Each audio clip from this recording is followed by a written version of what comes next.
요한복음 8장 30절부터 36절까지 함께 읽습니다.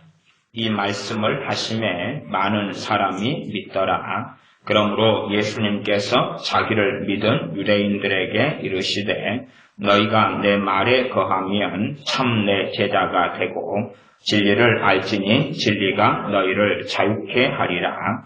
저희가 대답하되 우리가 아브라함의 자손이라 남의 종이 된 적이 없거늘 어찌하여 우리가 자유케 되리라 하느냐. 예수님께서 대답하시되 진실로 진실로 너희에게 이르노니 죄를 범하는 자마다 죄의 종이라. 종은 영원히 집에 거하지 못하되 아들은 영원히 거하나니 그러므로 아들이 너희를 자유케 하면 너희가 참으로 자유하리라. 아멘. 신앙생활을 해갈수록 참 하나님의 말씀만이 진리다 하는 것을 많이 깨닫습니다. 성경 이 요한복음 8장의 본문을 잘 보시면 주님께서 말씀하시는 것이 앞에 나와 있는데 29절 보면 나를 보내신 이가 나와 함께 하시도다. 내가 항상 그의 기뻐하시는 일을 행함으로 나를 혼자 두지 아니하셨느니라. 나를 보내신 이 주님께서 주님을 보내신 아버지 하나님께서 함께 하시다 하시면서 하나님께서 기뻐하시는 것을 행한다 말씀하고 주님께서는 기적을 행하시며 이적을 행하시며 권능을 행하셨습니다. 그러한 주님의 말씀을 들으면서 많은 사람이 믿더라 그렇게 성경에 기록됩니다. 많은 사람이 주님의 기적, 이적 행하는 것 등을 통하여 주님께서 내가 하나님께서 기뻐하시는 것을 행함으로 하나님께서 나와 함께 하신다 할 때에 사람들이 믿어요. 믿지만은 시간이 흘러가면 그 믿음이라는 것은 사실 얼마나 순식간에 사라져버리는지 모릅니다. 신학적으로나 교리적으로 접근하면 이러한 말씀을 잘 이해할 수가 없어요. 실제로 그렇습니다. 그러나 실제 신앙생활에서 어떠한 사람들이 우리 주님을 영접해요. 영접하고 믿어요. 또 우리의 자녀들이 주님을 영접하고 믿어요. 그런데 결과는 이 요한복음 8장하고 거의 똑같은 일들이 너무 많이 일어나요. 이 신학적으로는 그러지 않습니까? 어떤 사람이 예수님을 영접하면 하나님의 자녀로 거듭난다. 그까지는 맞아요. 그러니 그렇다면 하나님의 자녀이니까 하나님께서 그를 버리지 않는다거나 한번 예수님 영접했으니까 구원받았고 그로 인하여서 상황 종료 이런 식이 신학적인 관점이 많아요. 그러나 그런 신학을 저는 어떤 부분은 수용하고 어떤 부분은 수용하지 않아요. 당연히 우리 주 예수님을 영접하면 거듭나죠. 거듭나요. 그러나 거기에는 굉장한 신비가 있어요. 우리 사람 눈으로 이해하고 알 수 없는 신비가 그 안에 있습니다. 하나님께서 거듭나게 하시는 걸 우리의 눈에는 보이지 않아요. 그래서 어떤 사람은 거듭난 것처럼 보이지만 거듭나지 않는 사람도 있고, 어떤 사람은 거듭나지 않은 것처럼 보이나 거듭난 사람도 있고, 어떤 사람은 오늘 거듭났으나 실제로 내일은 주님을 배신하고 부인해버리는 사람도 있더라 그 말이에요. 그래서 이 많은 사람이 믿더라 그래요. 누구를 믿습니까? 예수님을 믿게 되었습니다. 그 다음에 31절에 보면 그러므로 예수님께서 자기를 믿은 유대인들에게 이르시되 예수님 자신을 믿은 유대인들한테 말씀을 하시는 거예요. 너희가 내 말에 거하면 참 내 제자가 되고 지금 현재 예수님을 말씀을 통하여 믿는 것을 시작을 했어요. 그러나 내 말에 거하면 참 내 제자가 된다고 말씀해요. 이 신학적으로는 너희가 나를 믿었다. 그리고 거듭났다. 그렇게 해서 너희는 이제 참 내 제자다. 그렇게 말씀하셔야 되는데 그렇게 말씀하시지 않는다는 거예요. 말하자면 다른 성경 본문이나 로마서나 등을 통해서는 우리가 이렇게 생각할 수 있어요. 예수님을 믿었다. 거듭났다. 주님의 참 제자가 됐다. 그렇게 해석할 본문들이 있다는 사실이에요. 그러나 반면에 반대되는 것처럼 보이는 성경 본문이 있어요. 그래서 이 두 가지를 서로 상반되게 보이지만 이 말씀들은 실제로 굉장한 조화를 이루고 있어요. 그러나 사람의 이성과 사람의 지혜로는 이 말씀들 가운데 하나는 선택하고 하나는 버리거나 하나의 극단적인 방향으로 흘러가기가 쉬워. 이게 사람들이 만든 또한 사람이 어떤 말씀을 통하여 만들어내거나 그 결론적으로 믿는 그 교리가 많은 경우 다른 말씀들하고 부딪힐 때가 많아. 이게 교리라는 것은 특별한 그 영역과 부분에서는 진리가 되고 진리 해석이 되지만 이것을 다른 부분으로 적용시킬 때는 틀린 것이 많다고 말이에요. 그걸 제 말이 어려워서 이해될 수 없다. 그럼 비유를 해드릴게요. 이 손을 어떻게 사용해야 되느냐 하는 원리가 있다면 이 원리를 발에다가 적용시켜버리면 안 맞다고 말이에요. 그러니까 손을 어떻게 사용해야 되느냐 부분에서는 손에 있어서는 진리가 되는데 발 부분에 있어서는 안 맞아요. 진리가 안 된다. 그런 이야기예요. 참 그것이 교리가 맞으나 교리적인 한계가 있다는 것까지를 좀 더 깊이 성경을 이해하는 사람들은 그런 부분을 알고 있으셔야 돼요. 어떤 영역은 이쪽 교리, 어떤 영역은 이쪽 교리 그러면서 서로 전혀 상반되게는 보이는 교리들이 조화를 이루고 그것이 조화를 이루는 걸 알려 그러면 믿음에 있어서 어느 정도 장성한 믿음에 이르러야지만이 이 조화되는 게 보이고 그 전에는 사실은 그걸 알 수가 없어요. 그 전에 믿음이 어린 사람들이 이 서로 상반되게 보이는 것을 억지로 조화를 시키려다가 문제를 일으켜버려요. 말하자면 비빔밥은 참 좋은 건데 비빔밥의 재료로 합당하지 않은 것들을 섞어버리는 거죠. 그럼 뭐가 되냐면 개밥이 되는 거예요. 개밥에. 그래서 잘하면 개밥에 도토리를 하나 얹어놓으면 개밥에 도토리 그렇게도 말할 수 있겠죠. 자 이제 주님을 믿는 믿음을 가진 사람들이 잠깐 동안 지나면서 믿음을 잃어버리는 것에 대하여 성경이 이렇게 기록하고 있어요. 참 특이합니다. 주님께서는 진리를 알지니 진리가 너희를 자유케 하리라. 이 사람들한테. 그러니까 이 사람들이 주님을 지금 믿은 사람들인데 갑자기 33절에 저희가 대답하되 우리가 아브라함의 자손이라 남의 종이 된 적이 없거늘 어찌하여 우리가 자유케 되리라 하느냐. 우리가 남의 종이 된 적이 없다. 주님께서 쭉 말씀하시면서 37절로 가면 지금 대상은 똑같아요. 자기를 믿은 유대인들에게 하시는 말씀이라고 계속 나옵니다. 저희가 이렇게 시작했으니까 37절에 나도 너희가 아브라함의 자손인 줄 아노라. 그러나 내 말이 너희 속에 있을 것이 없으므로 나를 죽이려 하는도다. 그들이 잠깐 믿지만 그러나 그들 안에는 지금 잠깐 믿는 주님께 10분의 비유로 한다면 덜짝밭에 지금 씨가 떨어졌어. 그래서 싹은 좀 날지 몰라도 그 안에는 뭐가 있어요? 돌멩이가 있어요. 돌멩이가. 주님께서 공생의 세월 동안에 많은 기적과 이적을 행하시고 귀신을 쫓아낼 때에 많은 사람이 믿었어요. 그러다가 이제 대제사장들과 그리고 바리새인들, 서기관들이 중심이 되면서 주님을 죽이려고 모의하고 그 명절 때 어마어마한 세력을 만들 때는 대부분의 사람들이 가야바를 놓아주고 나사렛 예수님을 죽이자 그랬단 말이에요. 그러면서 불신앙 속으로 들어갔어요. 또한 주님께서도 많은 제자들이 떠나니까 너희도 가려느냐? 라고 사도들에게 물어요. 사도들이 뭐라고 사도들 가운데 베드로 사도가 생명의 말씀 여기 있사오매 우리가 어디를 갑니까? 라고 대답하지요. 그런 것처럼 잠깐 믿었다가 주님의 말씀을 듣고 기적과 이적을 통해서 믿었으나 그냥 떠나버리는 일들이 이 성경에가 많이 기록이 돼요. 원체 한번 예수님 영접하면 이제 무조건 구원받고 천국 가고 다시는 주님을 부인하지 않는다. 이런 한 번 구원이 영원하다. 이런 것이 사람들에게는 굉장히 메리트가 있고 좋고 위로가 되지요. 그러나 실제로 성경 자체가 그걸 부정하고 있어요. 그렇게 해석되고 그렇게 보일 말씀들이 또한 존재를 해요.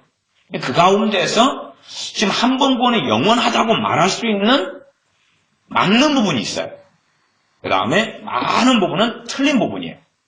근데 문제가 되는 사람의 논리에서는 둘 중에 하나만 선택해버려요. 하나만 선택하고 문제가 벌어져요. 그래서 둘 다 사실은 버리지 않아야 되고 둘 다 어떤 면에서는 둘 다 맞고 어떤 면에서 둘 다 틀렸냐 이게 극단적으로 한 번 구원은 영원하지 않다만 주장해서도 곤란해져요. 근데 사람은 그까지는 이제 사람들이 이해를 잘 못하시더라고요. 한 번 구원은 영원하다 부분에서 어느 부분이 맞고 그 중에서 틀린 부분이 어디 있는가 그까지 이제 믿음이 성장하면서 알아가야 됩니다. 그 말씀하려는 건 아니고 이제 미혹의 영에 대하여 지난 시간에 말씀을 전했어요. 그러니까 미혹의 영에 대하여서 미혹의 영을 쫓아내는 것, 추방하는 것, 쫓아내는 것에 대하여서 이어서 말씀을 더 드리려고 그래요. 어떻게 미혹의 영을 쫓아내야 되느냐. 그 다음에 어떤 사람들은 미혹의 영을 의심해야 되고 어떤 사람들이 미혹의 영을 쫓아내야 되느냐. 그 부분입니다. 사실상 미혹의 영이라 그러면 사람들이 잘 이해하기 어려운 부분이에요.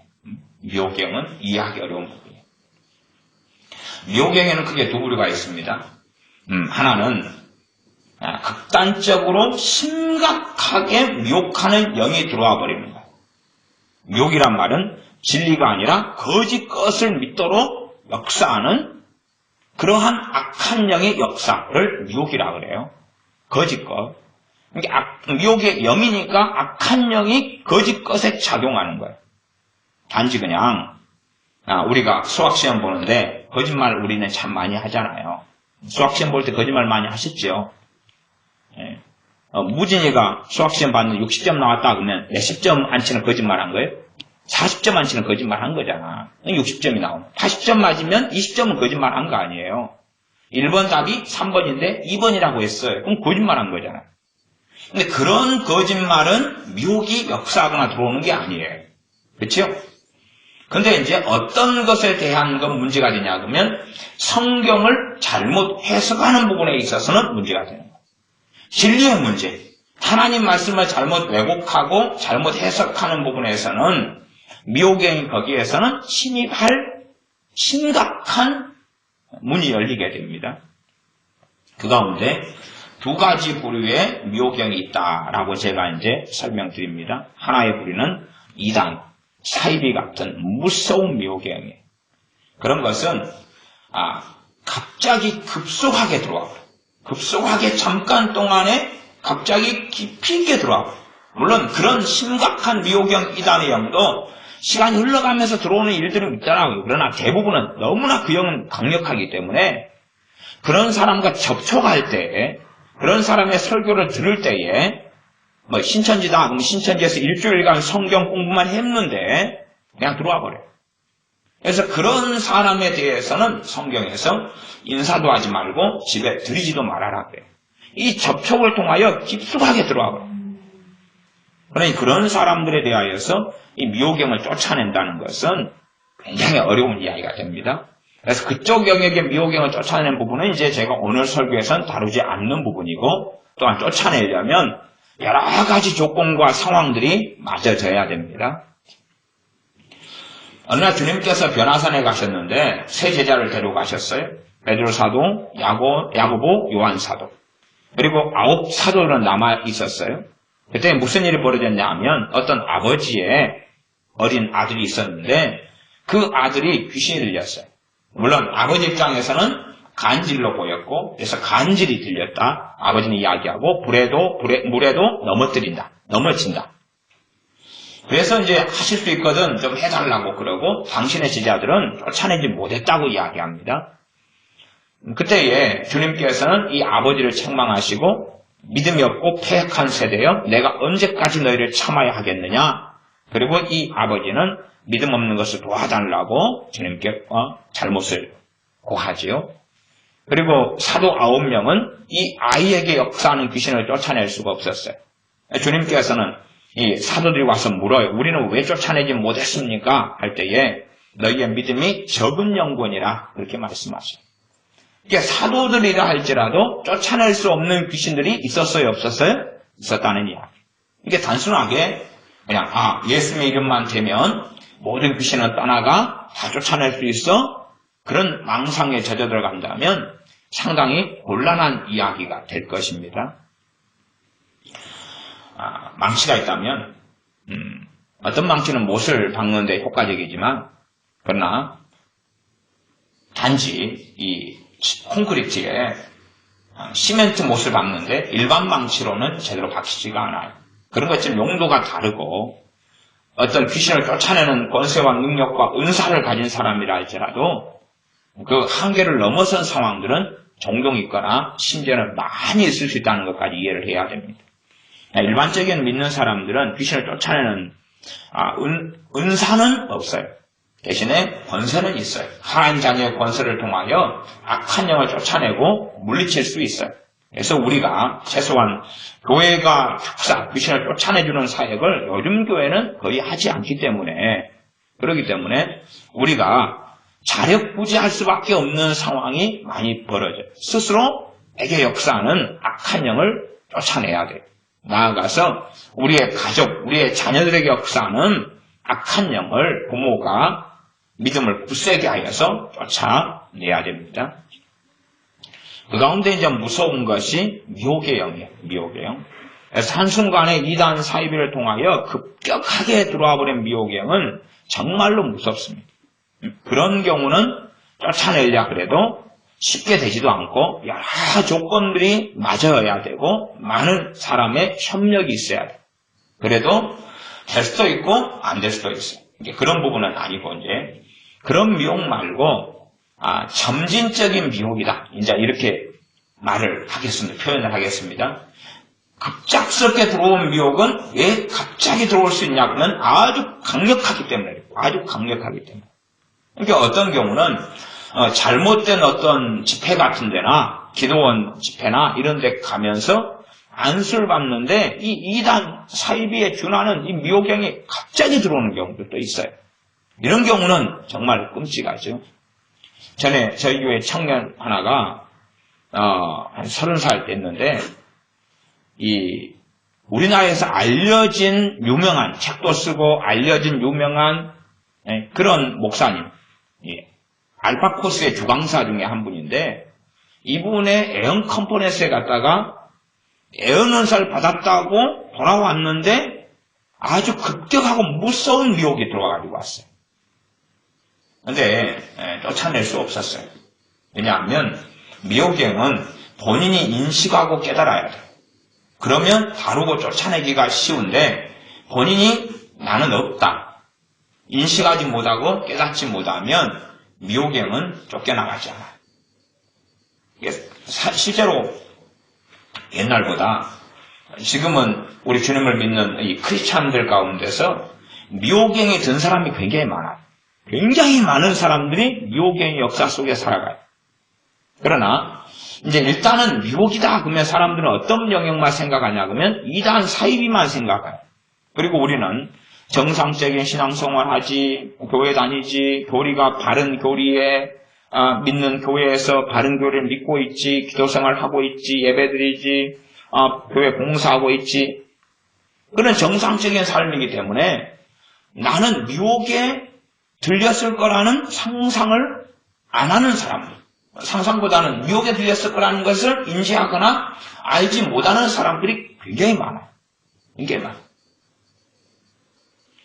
그러면 이 미혹은 당연하게 잘못된 성경 해석을 통해 들어옵니다. 그 다음에 지난 시간에는 학생들 같으면은 수업 시간에 진화론을 배우면서도 미혹이 들어온다 했어요. 거기에서 미혹의 일반적인 작용은 의심으로 들어오겠죠. 의심도 하나의 미혹의 작용이에요. 미혹의 작용. 진리를 의심하게 만들죠. 미혹의 영, 그래서 그 의심도 미혹의 영의 분류 속에 제가 오늘 설명할 때는 집어넣습니다. 의심이 들어와요. 하나님에 대한 의심이 들어오고 진리에 대한 의심이 들어와요. 그러나 그게 들어오는지는 몰라요. 뭐 몇백만 년 전에 뭐가 생겼다느니 크로마뇽의 오스트랄로피테쿠스 또 이것은 무슨 진화의 과정 가운데 언제 생겼고 어쩌고 저쩌고 막 그런 걸 들으면서 그러면서 미혹이 들어오고 있어요. 하지만 들어오고 있다는 것을 몰라요. 결과는 뭐냐 하면 열매로 알지라 했으니 어느 때 되면 주님을 떠나가요. 그전에 믿을 수 있었으나 또 믿었을 수 있으나 교회 다니고 예수님 영접했을 수 있으나 미혹이 들어온 다음에는 가장 일반적인 특징은 은혜가 사라져가요. 주님의 은혜가 사라져요.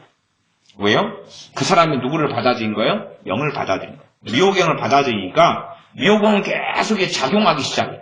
그러나 이러한 미호경은 점진적인 미호경이고 표시가 안 나요. 말하자면 미호경이 들어왔는데 죽을 때까지 기도생활 하다가 죽을 수 있고 죽을 때까지 정상적인 교회에서 섬기고 죽는 경우가 많다고 말해요. 그러니까 미호경은 급진적인 미호경, 아주 강력한 미호경은 이단 사이비 같은 거예요. 근데 그런 것은 확연하게 드러나요. 그런 거 말고 일상적으로 점진적으로 들어온 미호경은 드러나지 않아요. 그것이 들어와 있어도 몰라요. 들어온지를 몰라요. 알지를 못해요. 저는 지금 이것을 쫓아내는 이야기를 오늘 하고 있는 것입니다. 이것이 어떻게 들어오게 되느냐, 어떻게 들어오게 되느냐. 그런 아까처럼 진화론 같은 거 이런 것을 배우면서 들어와요. 왜? 그것은 하나님의 창조에 대하여 반대되는 자리에서 마귀 사탄의 이론이고 그 기반에서 수업을 들어요.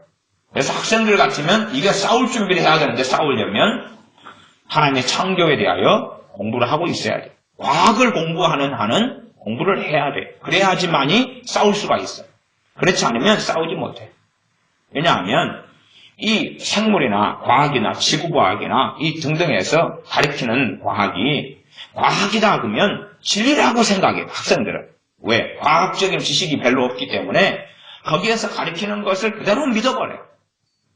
믿어버리니 진리가 아닌데 그 나름대로 논리적인 설명들에 빠지고 넘어가면서 하나님 말씀은 무지하고 모르죠. 그러니 그것을 받아들이면서 미혹이 들어가요. 그리고 이것이 견고한 진을 쳐버립니다.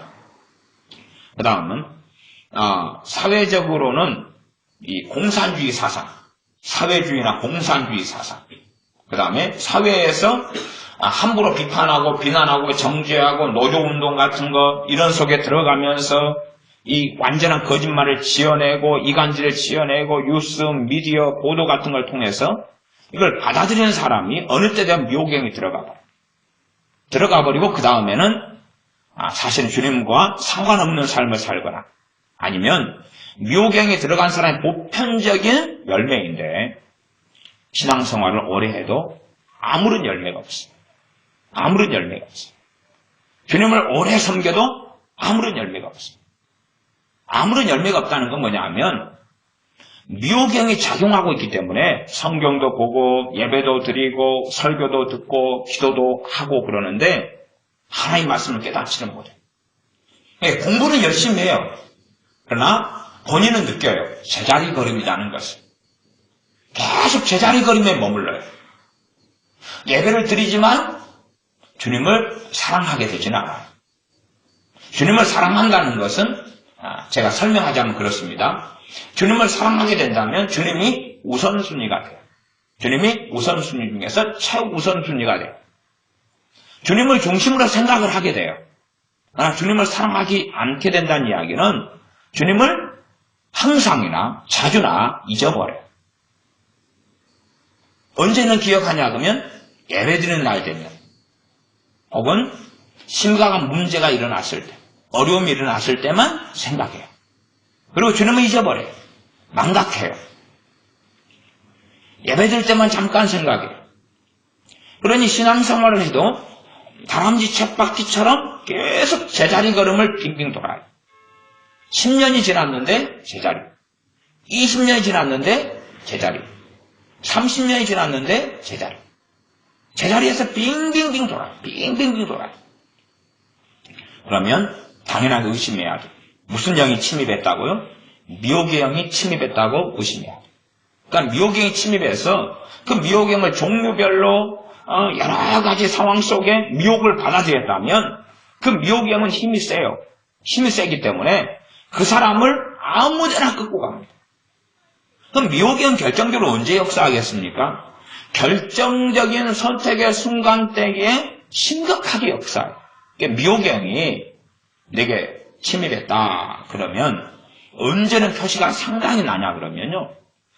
어느 문제가 생기고 어려움이 생기면 갈 바를 알지 못해요. 그때가 되면 혼미해지고 기도도 안 되고 평안할 때야 뭐 기도 안 해도 괜찮잖아요. 기도 안 줘도 살잖아요. 돈도 있고 사람 도움도 구하고. 그러나 선택의 순간이 되고 큰 어려움이 생기고 문제가 생기면 기도도 안 되고 답답하고 그 다음에 뭘 선택해야 될지 모르겠는 거예요. 이게 옳은지 저게 옳은지 이 길을 가야 될지 저 길을 가야 될지 혼돈과 혼미 속에 들어가요. 자, 정상적인 신앙생활은 성령님을 따라 사는 삶이에요. 성령의 인도하심을 따라 사는 삶이에요. 그래서 성령님 우리를 도와주시러 오신 보혜사세요.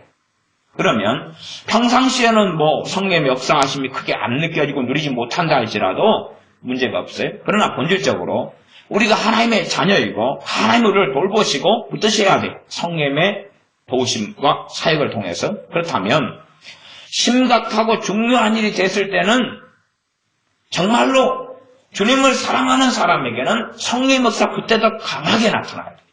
그때 더 강하게 나타나요. 그래서 심각하고 어려운 문제가 생길 때는 그때는 뚜렷하게 길이 오히려 더 보여야 돼요. 뚜렷하게 나아갈 길이 보여야 돼요. 그게 제가 지금 정상적인 신자 그리스도인에 대한 이야기를 하고 있어요. 그러나 그렇지 않은 사람은 문제가 생기고 어려움이 생길수록 더 혼미 속에 더 혼란 속에 들어갑니다. 어떤 사람이요? 미혹의 영이 침입하고 들어온 사람입니다. 그 미혹의 영이 일반적으로 들어오는 것은 잘못된 가르침이나 잘못된 성경 해석, 잘못된 설교들을 많이 듣는 사람이 미혹의 영이 들어오기 시작해요. 그래서 저는 점진적인 미혹의 영의 침입이다 그렇게 이야기한 것입니다. 잘못된 설교, 잘못된 가르침들을 들을 때에 한 번 듣고 두 번 듣고 세 번 들을 때는 침입하지 않았을 수 있으나 5번, 10번, 20번, 30번 됐을 때는 그리고 그렇게 넘었을 때는 침입했다고 볼 수 있어요. 들어왔다고 볼 수 있어요. 그리고 이제 시간이 흘러갈 때 그 사람은 알지를 못하게 돼요. 제게 기도에 대하여 문의하는 사람들이 많으셔요. 성경 기도에 대한 많은 말씀들이 있어요. 기도를 어떻게 해야 되냐고 문의를 많이 해요. 그러면 이제 믿으신 지 얼마나 되셨어요? 그러면 1년요? 그러면 기도는 일단 출발 시작은 이런 것입니다. 주기도문은 어떤 것이고요? 그 다음에 성경에 나와 있는 기도는 무엇이고요? 이런 걸 해서 시작하도록 도와줄 수 있어요. 또 기도문을 소개해드리기도 하고. 그런데 믿은 지 얼마 되셨어요? 20년 믿었는데요. 근데 기도에 어떻게 하는지를 모르겠어요. 그러면 그 사람은 무엇이 들어왔다는 것을 알 수 있습니까? 미혹영이 침입했다는 걸 알 수 있어요. 미혹영이 들어오면요, 기도할 줄은 몰라요. 신앙, 최고 중요한 건 그리스도인들에게 최고 중요한 건 기도와 말씀이잖아요. 기도와 말씀이고, 기도와 말씀이 함께해서 예배가 있는 거예요. 그 가운데 찬양이 있고. 근데 미혹영이 침입에 들어오면 기도할 줄은 몰라요. 어떻게 기도해야 됩니까? 그것이 몰라요. 모르니까 가르칠 수 있어요? 없어요? 없어요. 어떤 사람은 설교자고 목회자인데 기도에 대한 본문을 가지고 기상적인 이야기밖에 못해요. 왜냐하면 자기가 기도해서 바르게 응답받고 기도의 응답이 어떻게 나타나고 성령 기도 가운데 어떻게 역사하시고 어떻게 열매 맺고 성령님께서 기도를 어떻게 내 기도를 지도하셔가지고 성령 인도하심으로 기도를 했는지에 대한 것이 없거든. 그냥 자기 욕, 자기 염려, 자기 불안, 자기 절망, 자기 정욕, 자기가 생각하는 자기 지혜에 따라서 이렇게도 해보고 저렇게도 해보고 이렇게도 해보고 그렇게 살아왔어요. 그러나 특별한 응답이 없어도 되는 평안한 상황에서는 표시가 나지 않습니다. 그러나 특별한 문제, 특별한 상황이 될 때는 표시가 많이 나요. 그때 되면 이제 답을 찾아서 돌아다니고 기도를 어떻게 해야 될지 모르고 안절부절하게 돼요. 그리고 어떻게 기도해야 되냐고 묻지요. 그 묻는다는 것 자체부터가 이미 언제부터인지는 몰라도 최소한 상당히 오래전부터 미혹영이 침입했다는 거예요. 상당히 오래전부터. 그러니 뭘 모르게 돼버렸냐 하면 기도가 뭔지를 모르게 돼버린 거예요. 그 다음에 신앙생활 오래 했는데 오래 했으면 설교도 많이 들었고 성경도 많이 읽었고 나름 신앙 서적도 많이 보았고 그랬으면 시간이 흘러가면서 무엇을 알아왔어야 됩니까? 진리를 알아왔어야 돼요. 시간이 흘러오면서 말씀을 알아왔어야 되고 성령님께서는 무엇을 하시러 오셨어요? 우리에게 진리를 인도하시려고 모든 진리 가운데 너희를 인도하시리라 하는 주님의 말씀대로 우리에게 진리의 길을 인도하시고 진리를 깨닫게 하시고 말씀을 깨닫게 하시고 말씀대로 살게 하시려고 임하셨어요. 또한 권능과 능력을 주시려고 임하셨고 성령님께서 우리 안에 역사하셔서 열매를 맺으시려고 임하셨어요. 그런데 신앙성 연수가 좀 됐는데도 불구하고 성경을 모르겠다는 거예요. 막 혼동만 일어나요. 복잡해요. 말씀이 복잡해요. 뭔지 모르겠어요. 그러면 그 사람에게는 사실은 진리 현실 성령님께서 역사하는 게 아니라 누가 역사하고 있다는 이야기예요? 미혹경이 역사하고 있다. 말씀을 알면 그 말씀은 어떤 일을 합니까? 요한복음 8장 32절에 주님께서 하신 말씀인데 진리를 알지니 진리가 너희를 뭐 하리라? 자유케 하리라. 그러면 이 마귀가 떠나가는 것, 마귀의 종류 중에, 이 악한 영의 종류 중에 하나가 미혹경이죠. 그러면 미혹경이든지 악한 영이든지 귀신들이든지 떠나가는 핵심에는 뭐가 있냐 그러면 진리를 그 사람이 알게 되면 미혹경은 떠나가요. 그러나 미혹경이 먼저 자리를 잡았어요. 그 사람에게. 자리를 잡아버렸어요. 오랜 세월 동안에 미혹경이 들어온 다음 자리를 잡아버렸어요. 그러면 말씀이 깨닫게 되질 않아요. 그게 문제인 거죠. 말씀이 깨달아지질 않아요. 왜? 미혹 쪽은요, 생각 쪽이거든요. 깨달음 쪽이에요. 깨달음 쪽. 깨달음 쪽이고 생각 쪽이에요. 미혹 쪽은. 감정 쪽은 좀 덜해요. 미혹 쪽은 생각 쪽이에요. 이런 부분이 잡혀버려요. 그래서 미혹경이 들어와가지고 침입해 있으면 말씀을 정상적으로 깨달을 수 없어요. 깨달아도 어느 정도냐 하면 돌짝밭에 밑에는 돌이 가득한데 위에가 씨앗이 떨어져서 잠깐 동안 그냥 흙 때문에 싹이 나고 발화한 정도. 그 정도에서 멈춰버려요. 말씀이 좀 깨달아지는 것 같은데 이미 미혹경이 먼저 자리를 잡았어요. 중심이 돼버렸어요. 그러니까 이놈이 계속 강하게 방해하고 역사하니까 다른 말씀에 들어와면 무슨 일이 벌어지냐면 혼동과 혼미가 생겨요. 혼란이 일어나요. 뭔지 모르겠는 거예요. 그래서 아예 그냥 뿌정물통을 뒤섞어버리는 것처럼 그런 일이 벌어져요. 반대되는 일도 있어요. 반대되는 일이야 어지간한 사람은 알 수가 있다 이렇게 생각해요. 이미 미혹경이 좀 들어와서 그 가운데 오래 산 사람들이 누가 들어오냐 그러면 갑작스런 이단과 사이비가 들어와요. 그런 이 무섭고 강력한 것이 들어와요. 사실은 그런 사람들이 대부분 들어오지 이 보통 때 미혹, 이 일반적인 이런 평이한 그냥 너무나 광범위한 이러한 미혹이 안 들어오는 사람들은 반면에 누구로 산다는 이야기입니까? 진리의 영이신 성령님으로 산다는 이야기예요. 이게 실제로 많은 믿는 사람들은 그런 미혹경이 예수님을 믿기 전부터 침입하고 들어와 있어요. 믿기 전부터 침입해 들어와 있어요. 그러니 이제 그때 성령님의 충만을 받고 은혜도 받을 수 있는데 그런 미혹경은 잠복하고 숨어 있어요. 그러지. 예수 믿자마자 모든 문제 해결되고 믿자마자 병이 다 치유되고 믿자마자 마귀는 다 떠나가고 그런지는 않는다 그 말이에요. 그런 경우는 거의 없어요. 아니야 전혀 없다 이렇게 말할 수밖에 없겠어요. 아무리 성령의 충만을 받는다 할지라도 믿기 전부터 이 미혹이 들어온 사람들도 있어요. 그래서 잠복하고 있다가 틈을 노리고 빈틈을 노리죠. 거기에 잘못된 성경 해석과 가르침을 받게 되고 받아들이게 되면 이것과 연결돼서 불에다가 기름을 붓는 것처럼 타오르게 됩니다. 그래서 평상시에 어떤 사람이 이제 이단 사이비 같은 신천지나 제기메스나 통일교나 여호와의 증인이나 아니면 안식일이나 몰몬교나 막 이런 이단이 또 극단적인 또 사이비들 있잖아요. 이런 것들의 영이 이 무서운 영이 어떻게 침입하느냐? 평상시에 미혹되어 있는 사람에게 침입해. 평상시에 미혹되어 있는데 그러나 그 사람은 정상적인 교회 다니고 정통적인 바른 교단에 속해 있는 바른 교회에 다닌다. 합동이라든지 순복음이라든지 침례교라든지 또 이런 고신이라든지 이런 정상적인 교단과 교파에 소속되어서 다니고 있고 봉사도 하고 심지어는 목회자일 수도 있고 변호사님 목사님일 수도 있다 그 말이에요. 그러나 미혹되어 있는 사람들은 이 사람들이 이제 어느 상황과 때가 되면 심각하고 무서운 미혹경이 침입할 준비를 해요. 그래서 그러한 미혹경이 침입하지 않았다. 다시 말하면 미혹경이 없다.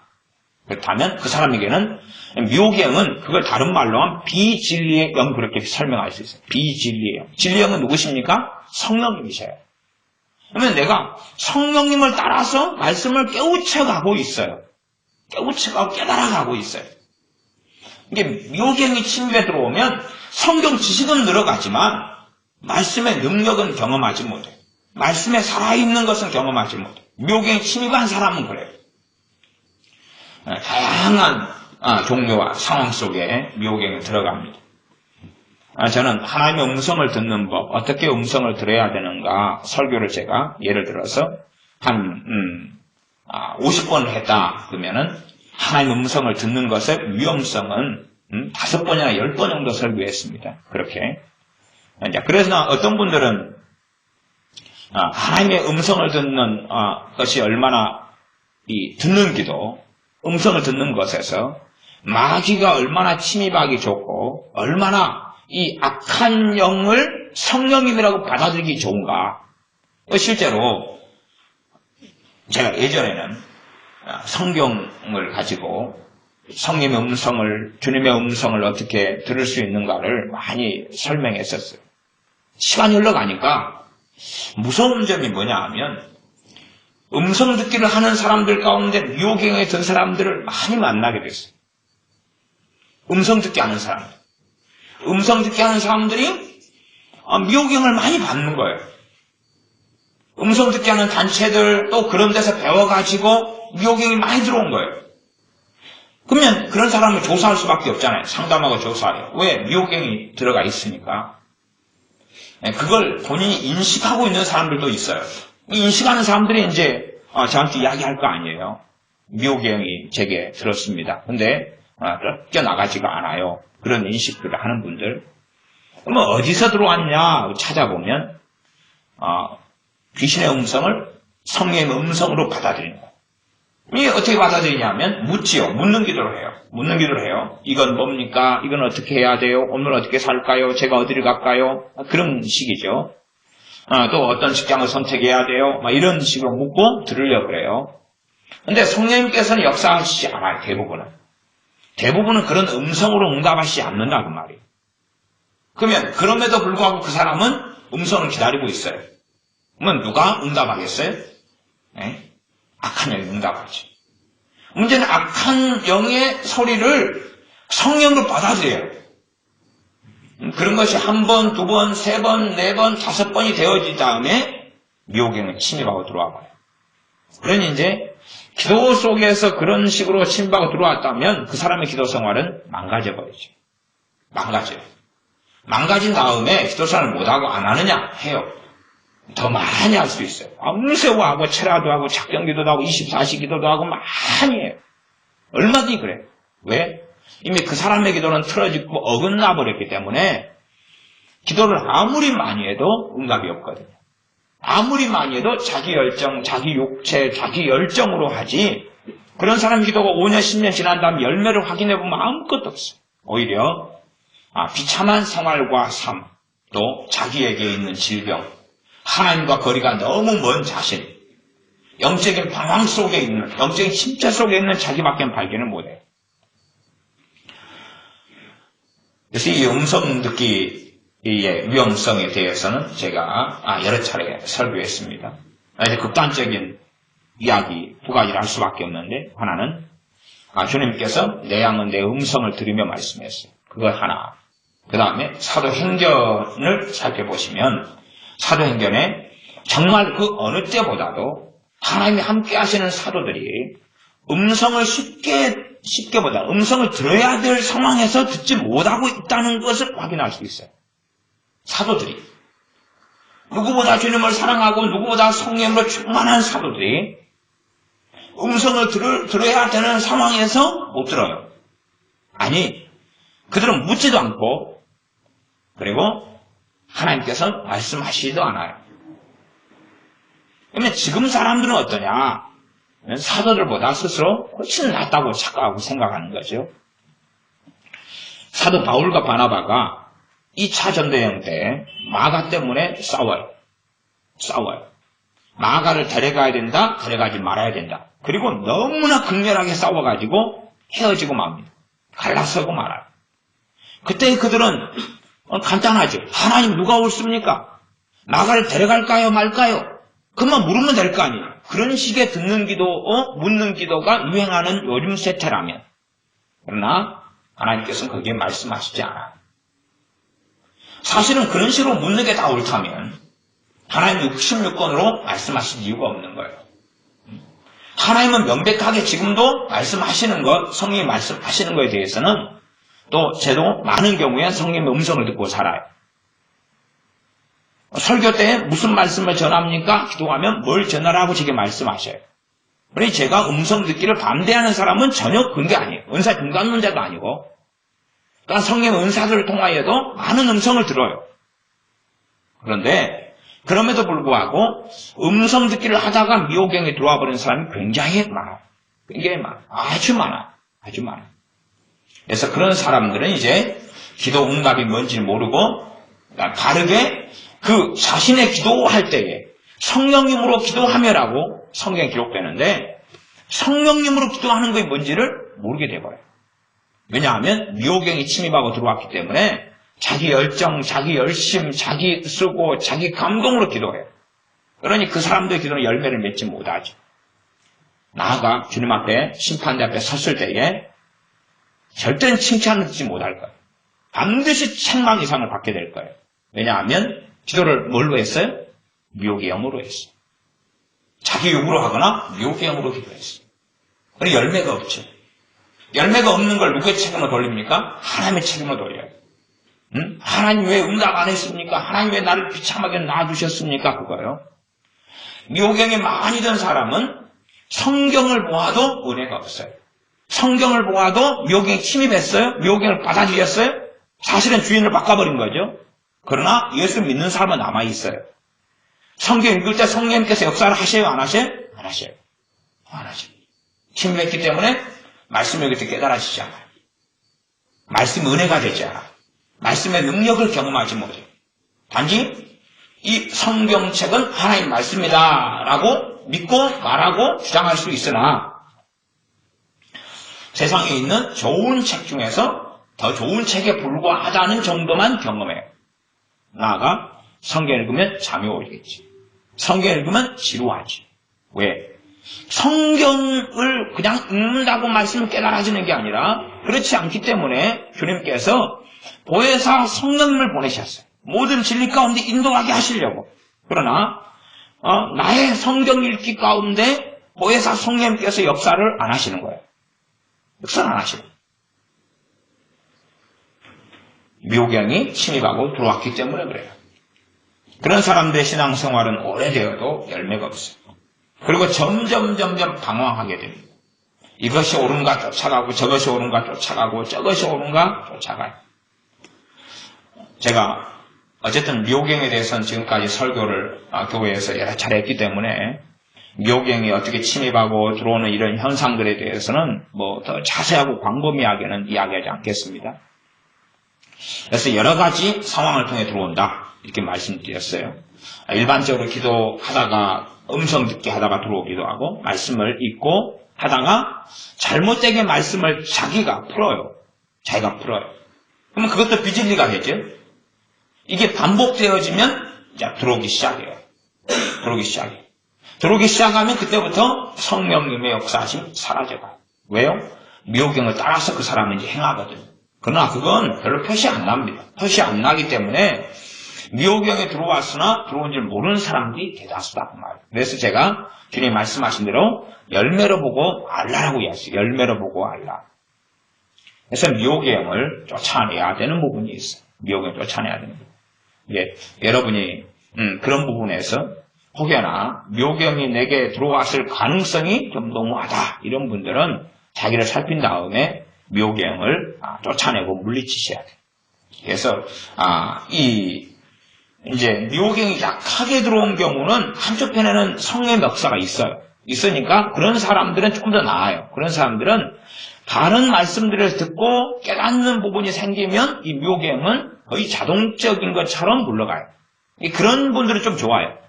다른 말씀을 들으면 성령 역사도 있고 미혹경도 있고 이런 부분을 실제적으로 양심 역사를 경험해요. 이런 사람들은 차라리 나아요. 나은데 성경 역사가 말씀을 통해 성경 역사가 거의 없어요. 이런 사람들 같은 경우는 심각한 문제가 돼요. 그런 경우는 미호경을 쫓아내야 돼요. 근데 미호경에 들어오면 최고 중요한 것은 뭐부터 공격하냐 그러면 히브리서 6장에 있는 기초교리 6개부터 공격해요. 그게 기둥이거든요. 기둥. 그리스도 도의 초복 6개부터 공격해요. 첫 번째가 뭡니까? 죽은 행실을 회개함. 그걸 공격하지. 회개가 뭔지 몰라져. 회개가 뭔지 몰라요. 회개를 기꺼이야 이제 잘못했습니다. 아니면 죄를 끊는 것이 회개. 이제 그런 논리적인 이성적인 설명을 받아들이죠. 회개를 진짜로 했으면 죄를 안 지어야 된다. 뭐 그런 식의 주장도 있어요. 그러면 근심은 죽을 때까지 회개할 수 없어요. 왜? 근심한 걸 회개합니다 했으면 그 다음부터 근심해야 돼요? 안 해야 돼요? 회개했으면 안 해야 되겠죠. 그게 어떻게 맞겠냐 그 말이에요. 정욕을 회개한다. 또 간음함을 회개한다. 그러면 간음함이라는 건 주님께서 눈으로 보고 음욕을 품는 자마다 간음하는 자다. 그랬으면 이제 사실은 그 간음을 회개한 다음에 눈으로 안 보려니까 눈알을 뽑아버려야 돼요. 그게 이제 최고 나은 방법이에요. 그러나 삶을 어떻게 살아가요? 살 수가 없겠죠. 그러니 정말로 어떤 걸 회개한 다음에 안 짓는 게 회개다 라고 이야기하면 그런 식의 설명을 하거나 그런 식으로 이야기하는 사람들은 저는 그렇게 생각해요. 충분히 상당히 미호경이 침입했다. 그렇게 말할 수밖에 없어요. 왜? 성경을 왜곡하고 잘못 해석하기 때문에 그래요. 그런 식으로 말하면은 회개하라. 그리하면 성령님을 선물로 주시리니 그럼 베드로 사도의 설교하고는 안 맞겠지. 이제 지금 예수를 영접해야 되는 사람이 회개하라. 근데 죄를 그 다음부터 다 안 지어버린다. 그러면 성령님을 선물로 받는다. 그런 식이 되니까 성경의 논리하고는 안 맞는 이야기가 되고 맙니다. 물론 부분적으로 어떠한 회개에 있어서는 죄를 끊어야 되는 측면은 또한 존재해요. 그러나 그것은 어떠한 부분과 영역에 대한 이야기입니다. 회개가 뭔지를 모르게 되어버려요. 회개가 뭔지를 모르니까 내 자백, 내 고백 그런 식으로 흘러가고 말아. 그런 분들이 이제 제가 굉장히 회개에 대해서는 질문을 아주 많이 받습니다. 정말 많이 받아요. 그래서 어떠한 5년 전에 일어났던 잘못과 죄에 대하여 지금까지 회개하고 있습니다. 그런데 목사님 앞으로 얼마를 더 이것을 회개기도 해야지 하나님께서 용서해 주실까요? 몇 번이나 더 해야 될까요? 그거 참 그런 질문을 많이 받아요.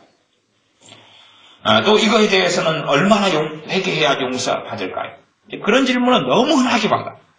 그러면 그런 분들의 유감스럽게도 미호경이 침입했을 가능성이 절반 이상이다라고 말씀드릴 수밖에 없어요. 왜냐하면 침입하면 기둥부터 뽑아버리는데 그게 회개가 뭔지를 모르게 되는 거예요. 두 번째는 하나님에 대한 신앙, 믿음이에요. 피스티스, 믿음이에요. 믿음을 공격해요. 믿음이 뭔지를 모르게 돼요. 그럼 믿음하고 행함하고 섞어버려요. 믿음은 믿음이고 행함은 행함인데 믿음하고 행함하고 섞어서 믿음이 뭔지를 모르는 지경과 상황이 돼요. 자, 그런 것부터 그 다음에 이제 세례들, 꼭 안수, 그리고 부활, 심판, 이런 영원한 심판, 이런 교리들을 다 공격하죠. 우리의 삶에 미호경이 침입하고 들어오면 주님과 함께 동행하는 게 어려워요. 미호경이 침입하면 이것은 숨어서 계속 역사해요. 대부분의 사람들은 미호경이 침입해도 몰라요. 왜? 그것은 사로잡는 양식은 아니기 때문에 그래요. 사로잡아서 다른 인격이 나타난다거나 사로잡아가지고 다른 모양, 다른 감정, 뭐가 나타난다면 좀 인식을 할 거예요. 그러나 그런 게 아니에요. 그냥 아무리 봐도 정상적인 나예요. 교회 다니고 성가대 봉사하고 찬양하고 헌금하고 봉사하고 때로는 설교하고 정상적인 나예요. 그리고 막역상 보이지도 않아요. 알지도 모르겠는 거예요. 몰라요. 모르겠는 거예요. 소위 말하면 영안이 열리는 은사, 영안 열린 은사에는 크게 한 두 부류가 있어요. 하나는 지식의 말씀 은사 부류하고 영분별의 은사 부류가 있어요. 근데 이제 그 다음에 지식의 말씀 은사 부류로 분류하자면 꿈과 환상 이렇게도 이야기할 수도 있습니다. 꿈과 환상 외에도 다른 지식의 말씀 은사는 많이 있습니다. 그러면 영안이 열려서 귀신의 역사를 보는 사람이 있다고 쳐요. 그런 사람이 어떤 착각을 하냐 그러면 귀신의 역사를 뭐 느껴요. 이렇게 영분별의 은사가 조금 어떤 종류가 있어가지고 이런 사람들 가운데 미혹이 든 사람이 굉장히 많아요. 이런 사람들은 참 그래서 은사를 통하여 교만하게 되는 통로가 되어요. 그 은사를 통해 자기를 쉽게 판단해요. 왜냐하면 이 영분별의 은사가 있다. 그 영안이 열리는 은사 가운데 하나. 그걸 통해서 어떤 영적인 것을 경험하고 마귀 역사를 보는 부분이 있어요. 근데 그 은사를 통해서는 정말로 그 은사 기름 부음이 강하다 그래도 10개 중에 하나밖에 못 봐요. 10개 중에 9개는 보여요? 안 보여요? 안 보여요. 심지어 100개 중에 하나밖에 못 봐요. 그런데 이제 문제는 그 사람들은 100개 중에 100개를 본다. 혹은 100개 중에 90개가 보인다고 착각하는 거예요. 왜? 뭔가를 보면서 체험하잖아요. 이게 끔찍한 거예요. 끔찍한 거. 예전에 저도 영분별의 은사를 통해서 받은 다음에 받은 지가 벌써 26년이 됐습니다만 그 다음에 귀신의 역사나 이런 것을 좀 보고 살았어요. 보고 사니까 영적인 세계를 그래도 마귀 역사, 귀신 역사는 다 보는 줄 알았어요. 왜? 실제로 보이니까. 눈을 떠도 보이고 감아도 보이고 보니까 다 보는 줄 알았어요. 그러나 이 영분별의 은사라면 제가 지금 영분별의 은사는 지금 4가지 영분별의 은사, 4가지에서 5가지를 지금 영분별의 은사 지금 받았어요. 4가지에 5가지 정도 돼요. 5가지인 것도 같고 4가지인 것도 같고 이 한 가지는 좀 상당히 애매합니다. 그런 이야기는 전에 설교 때 제가 말씀드렸으니까. 그러면 처음 걸 받고 이제 그 다음 두 번째 걸 받으니까 처음 이 영안이 열려서 보는 것에서 못 보는 것 가운데 어느 것이 보여요. 그 두 번째 받은 영분별의 은사가 두 번째 받은 게 이제 그 정도 되니까 제 자부심이 막 커질 거 아니에요. 진짜 내가 많이 분별하고 많이 안다. 근데 시간이 흘러가지고 이제 그 이후로 이제 뭐 한 10여 년이나 7, 8년인가 흐른 다음에 세 번째 영분별의 은사를 받았어요. 다른 종류예요. 다른 종류를 받으니까 그 전에 안 보이던 것이 보여요. 그 전에 안 보이던 게 보여요. 맨 처음에 받은 영분별의 은사로는 부분의 부분. 두 번째 받은 것은 또 그거에서 또 어떤 부분. 못 본 거. 세 번째 받은 것은 또 안 보이던 거에 어떤 거. 그 다음에 네 번째 영분별의 은사인지 아닌지는 애매한데 어쨌든 성의 역사심을 누리고 사는 사람은 영분별의 은사인지 아닌지 애매하다는 이야기는 그런 사람들은 대부분 다 가지고 있는 걸 제가 확인하니까 그래요. 근데 모든 사람은 가지고 있지 않더라고요. 근데 믿는 사람 가운데 주님을 사랑하고 성의 역사를 경험하고 사는 사람들 가운데서 한 서너 명, 4, 5명 중에 한 명이나 2명 중에 한 명 정도는 다 가지고 있더라고요. 제가 이렇게 그런 부분을 다 질문하고 확인해 보면. 그러니까 그게 영분별의 은사인지 아닌지 모르는데 어쨌든 상당히 많은 사람이 가지고 있는 게 있어요. 근데 모든 사람이 가지고 있지는 않아요. 모든 믿는 사람이 가지고 있지는 않아요. 반절이 좀 안 돼요. 3분의 1도 안 될지도 모르는데 상당히 많은 비율을 가지고 있어서 저는 그것이 은사인지 아닌지는 모르겠는데 그것을 통하여서 안 보이던 것이 보이는 부분이 있더라. 그 다음에 이제 마지막으로 받은 게 5번째라 할지 4번째라 될지 모르는데 그것을 한 7년 전인가 받았는데 굉장히 많은 부분이 보여요. 굉장히 많은 부분이 보인다는 것은 맨 처음에 영안이 열려서 영적인 세계를 보고 귀신의 실체로 확인하고 보고 하는 것보다 못해도 그것이 하는 것보다 곱하기 5에서 10 정도를 더 많이 봐요. 이 첫 번째하고 5번째를 비교하자면. 근데 영역이 달라요. 그러면 당연하게 저도 아직 남아있는 인생과 삶이 있으니까 영분별의 은사라면 또 다른 부분에서 영분별의 은사를 다른 종류에서 받게 될 거라고 생각해요. 그러면 저는 그 전에 보이지 않고 분별하지 못했으나 분별자 착각했거나 보였다고 착각했던 부분에서 이제 뭔가를 볼 수 있겠지. 근데 첫 번째 제가 받은 첫 번째 양상의 영분별의 은사를 영안이 열린 양상을 많은 사람이 경험해요. 그런 사람을 제가 만나보면 옛날 제가 받은 다음에 3년이나 막 그렇게 믿었을 때 확신 같은 걸 그대로 가지고 있어요. 그대로 가지고 있는데 그분들은 그 하나의 영분별의 은사를 받은 다음에 스톱하고 멈춰버려요. 그 다음에는 없어요. 대부분이 없어요. 대부분이 없고 그러면서 자기는 귀신 역사를 보니까 자기한테 역사한다고요? 안 한다고요? 안 한다고 믿어요. 그런데 본인은 미혹에 깊이 들어가 버렸어요. 그런데도 안 한다고 믿어요. 왜? 한다면 나는 보았을 테니까. 그 사람들의 그래서 그 뭔가를 보는 그 체험에도 미혹에 그대로 관여해버려요. 말하자면 환상이다 그러면 환상을 5분 봤다 그러면 2분은 성령으로 봤다 하면 3분은 미혹행으로 또 와요. 아니면 3분을 보는 것 가운데 섞어버려요. 개박처럼. 밥하고 모래처럼 섞어버려요. 성령이 주시는 것과 귀신이 주는 것과 섞어져 버려요. 그런 일들이 참 많이 있습니다. 그러나 그 사람은 다 성령으로부터 온 거라고 받아들여버려요. 그러니까 상황은 심각하게 가요. 어떤 사람에게 귀신이 역사하는 것을 그 사람이 봐요. 이건 대부분 미혹행입니다. 대부분 미혹행이에요. 그런데 어떤 사람이 역사하는 걸 보니까 자기에게는 역사 안 한다고 거꾸로 상대적으로 생각해요. 이게 참 그래서 이 성령 은사 가운데 영안이 열리는 이런 기회를 받은 사람 가운데 미혹행이 든 사람을 너무 많이 만나요. 그러나 문제는 그들의 확신이에요. 나는 미혹행이 들어오지 않았다, 침입하지 않았다고 너무나 믿고 있는 거예요. 아마 저도 이 영분별의 은사로 한다면 그 첫 번째 받았으면 저도 그렇게 지금까지 살아봤을 거예요. 내가 이 부분의 부분을 보는 것을 다 보는 것이냐?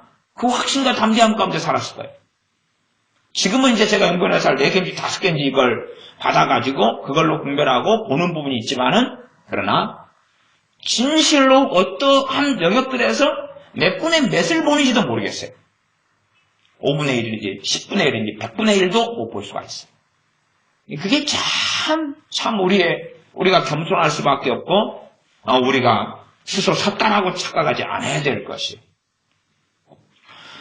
상당히 많은 사람들에게 미혹행이 들어갑니다. 그래서 환상과 꿈을 보는 사람들이 그 가운데 악한 영의 역사에 침입해서 보여주는 것을 받아들고 믿는 사람이 너무 많아요. 꿈과 환상을 받은 사람들은 많은 사람들이 바르게 주님 앞에 말씀 앞에 서지 않으면 잘못된 인생과 삶을 걸어가는 사람들이 많아요.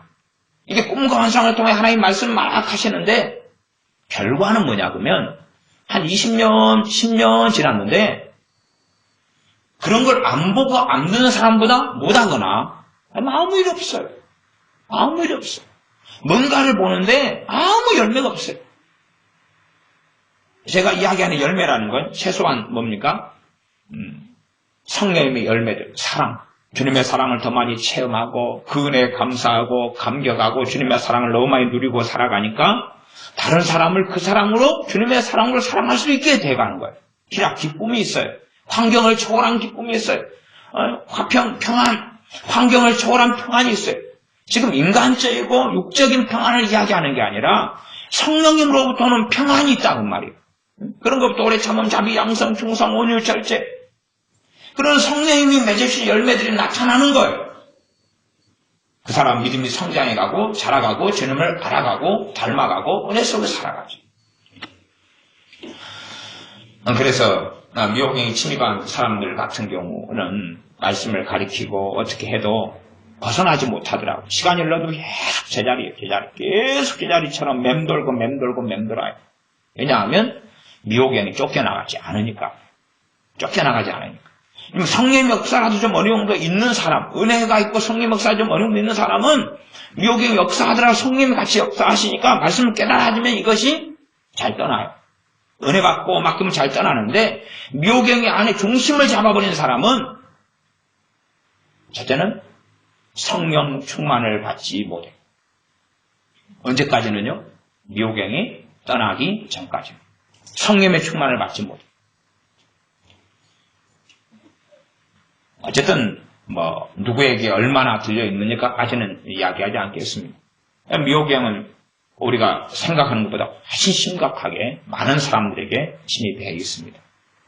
그래서 진리를 깨달아가는 것, 진리를 알면 미호경이 떠나는 측면이 있어요. 그런 사람은 성령의 역사가 그래도 깊이 있게 더 많이 있게 안 들어오고 미호경이 침입에 들어오는데 성령의 역사는 이제 소멸돼 가겠지요. 내가 악한 영을 선택했으니까.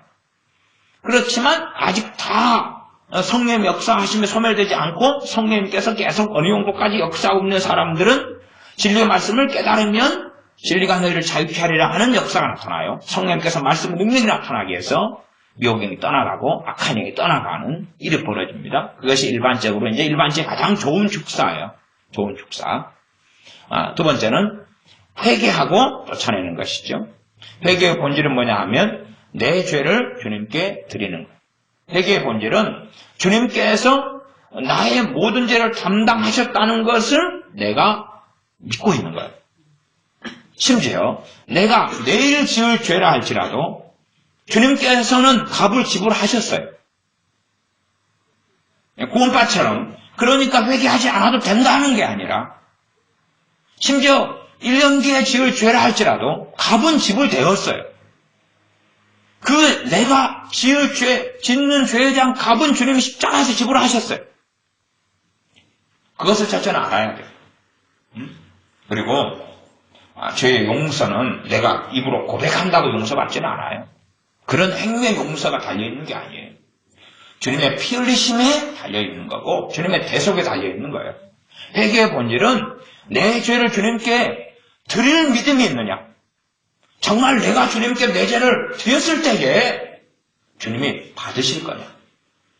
받으실 거냐를 또 믿으려면 주님께서 내 죄를 위해 십자가에 죽으셨느냐. 나의 모든 죄지. 모든 죄를 위해 죽으셨느냐를 내가 믿고 아는 것이 핵심이에요. 믿고 아는 것이 핵심이에요. 그렇지 않은 상태에서 그 믿음이 없는 상태에서 내 죄를 고백해봐야 그건 회개가 되질 않아요. 이게 마귀 역사는 어떻게 쫓아내느냐? 미혹도 마찬가지고 모든 마귀 역사도 마찬가지입니다. 회개가 그 핵심이 있어요. 회개가 핵심이 있어요. 죄가 처리되면 마귀 역사는 힘을 잃고 지금 예수님을 떠나가라 사실 안 한다 할지라도 제가 회개된 가운데서 은혜 받고 성령의 충만히 임하고 보면 이 약해진 마귀 역사 또한 죄를 통하여 악한 그 역사하는데 그 거리들이 거의 없어져 가고 그리고 힘을 잃고 은혜 받은 것만큼 자연스럽게 떠나가고 약해지고 없어져 사라질 수밖에 없어요. 그리고 이제 센 것에 대해서는 죄를 깨닫고 회개하고 그러면서 이 미호경이 들어버리면 죄를 제대로 깨달을 수 없어요. 미호경이 역사하면 죄를 제대로 깨달을 수 없어요. 죄를 깨달아도 십자가 없이 죄를 깨달아요. 십자가 없이. 그러면 죄 지면 누가 짊어져야 돼? 자기가 짊어져야 되죠. 제가 자녀 교육을 어떻게 바르게 성역을 해야 되느냐? 어떤 교육이 잘못된 자녀 교육이냐? 그걸 제가 이제 설교했다 보면 이게 바른 거구나. 나는 근데 부모로서 바르게 자녀 교육 안 했구나. 깨달으면서 십자가 없는 주님 없는 죄에 대한 깨달음이 일어나고 그건 마귀 역사고 마귀 역사에 깊이 들어가 버릴 수 있는 준비가 되는 거예요. 그러면 주님 없는 회개를 해요. 그럼 슬프겠죠? 아프겠죠? 힘들겠죠? 지치겠죠? 이게 많은 사람의 회개는 주님이 없는 회개, 십자가 없는 회개, 피 흘림이 없은즉 죄사함이 없느니라. 주님의 피 없는 회개, 우리 주님 의지하지 않는 회개. 그러니 자신 죄를 깨달아가면서 주님 없는 죄에 대한 깨달음은 굉장한 비참함을 가져옵니다. 어떤 죄라 할지라도 내 힘으로 또한 내가 죄의 짐을 짊어질 수 있는 죄는 아무 죄도 없습니다. 아무리 경미하고 작은 죄라 할지라도 내가 감당할 수 있는 죄 자체가 없습니다. 죄를 깨닫고 그리고 회개하고 주님의 십자가 안에서, 그리스도 안에서, 주님 안에서. 그렇게 하면서 이제 이 미혹영을 물리칩니다. 미혹영이 너무 깊이 들어와 버리면 깨닫지 못하는데 성의 역사도 있고 미혹영이 점진적으로 이렇게 힘을 발휘해가고 이런 상황에서는 어느 정도 가능해져요. 그럼 회개하고 예수님을 대적해야 돼. 주님의 이름으로 대적해야 돼. 주님의 이름으로 물리치면 돼. 예수님의 이름으로 미혹영은 내게서 떠나갈지어다. 나사렛 예수 그리스도 이름으로 그래도 되고 예수님의 이름으로 그래도 되고 주 예수님의 이름으로 그렇게 해도 돼요. 그거 이제 자유롭게 예수님의 이름으로 악한 영은 미혹의 영은 내게서 떠나갈지어다. 그런 잘못된 성경 해석, 잘못된 가르침, 또한 잘못된 것을 배우고 듣는 것, 잘못된 음성을 듣고 성령 은사들이라도 거기 악한 영의 역사는 꿈이나 환상 등은 천만이 섞여요. 천만이 섞여요. 이 영문의 은사 같은 경우 어떤 면에서 환상 계열이다 이렇게도 볼 수 있어요. 그러니까 거기에는 더 많이 섞여요. 왜? 내가 깨있는 동안에 보는 거기 때문에 내 의지력도 작용하고 깨있는 동안에 뭔가를 느끼고 보는 거기 때문에 악한 영의 작용은 꿈보다는 훨씬 심하게 나타나요. 그래서 이 자기 확선 속에 들어가는 것은 참 무서운 일이 됩니다. 그래서 여러분들이 미혹의 영이 의심되는 그런 사람들은 자기를 다시 꼭 살펴보셔서 미혹의 영을 우리 주 예수의 이름으로 축사하고 물리치셔야 해요. 이런 것은 이제 교회가 사역해야 되지만 요즘 교회들은 미혹영을 쫓아내고 물리쳐주거나 하는 이 기름부음이나 은사나 또한 사역하는 교회가 드물기 때문에 우리가 자력구제해야 되는 일들이 아주 많습니다. 스스로에게 마귀 역사를 물리쳐야 돼. 물리치고 물리치다 보면 이제 물러가는 것만큼 성령 역사가 있고 은혜가 임하고 말씀의 은혜가 되고 기도 생활이 살아나게 돼요. 기도 생활을 성령 역사하시고 도와주시니까 어떻게 기도해야 돼요? 하는 의문점이 없어져요. 별로 그런 의문점을 가질 게 없어요. 왜? 참된 교사, 참된 선생님 되신 성령님께서 도와주시고 역사하시기 때문에 실제로 어떻게 기도해야 돼요를 몰라도 돼요. 성경이 말씀하는 믿음의 기도를 배워가고 하나님 뜻대로 하는 기도를 배워가고 성경의 기도의 샘플들, 모델들을 배워가다 보면 기도의 사람이 돼 있거든요. 그러나 미혹 속에 들어가는 사람들은 시간 흘러가도 어떻게 기도할지를 몰라요. 어떻게 기도할지는 모르게 돼버리고 맙니다. 그래서 여러분들이 미혹의 영에 대하여 잘 깨닫고 지금 시대는 미혹의 시대예요. 정말 많은 미혹의 시대예요. 점점점 많은 미혹의 영이 여러 가지 이유와 상황과 그것 때문에 들어오고 침입합니다. 그래서 주님의 이름으로 미혹의 영을 대적하고 물리쳐서 자유케 되시면서 말씀에 은혜 받고 기도 생활할 때에 응답이 있고 성령의 기도를 도와주시고 말씀의 능력을 체험하고 또 성령의 충만을 체험하고 그 은혜를 받고 주님을 영화롭게 하는 우리가 다 되시기를 바랍니다. 기도하겠습니다. 아버지 하나님, 미혹의 영의 침입 또 열매, 미혹의 영이 우리에게 작용하고 역사할 때 무슨 일이 있는가 하는 것 등을 나누었습니다. 우리의 생활과 삶 속에 참으로 우리는 잘못된 성경적인 해석과 가르침 등을 받고 듣고 받아들일 때가 얼마나 많았는지 모릅니다. 어떤 신비적인 일만 드러나면 분별하기보다는 내 스스로 하나님 앞에 인정받는 사람으로 서고 싶기 때문에 무분별하게 무엇인가 보이고 무엇인가 들리면 다 받아들이면서 악한 영이 침입하는 문을 활짝 열고 미혹영이 들어오게 했던 일들도 많이 있습니다. 우리가 잘못된 가르침 또한 잘못된 기도 등을 하면서 미혹영이 침입하고 들어왔던 일들이 있습니다. 그러므로 이것을 고백하며 회개하오니 우리의 삶에서 우리의 인생에서 미혹영이 떠나가게 하여 주시옵소서. 미혹영이 떠나가고 참으로 우리가 악한 영, 미혹을 따라가는 것이 아니라 성령님을 따라서 주님과 함께 동행하는 삶을 살게 도와주시옵소서. 우리 주 예수님의 이름으로 기도하옵나이다. 아멘. 함께 기도하겠습니다. 미혹영의 촉사는 하지 않겠습니다. 같이 기도하시면서 여러분이 스스로 이렇게 하셨으면 좋겠습니다.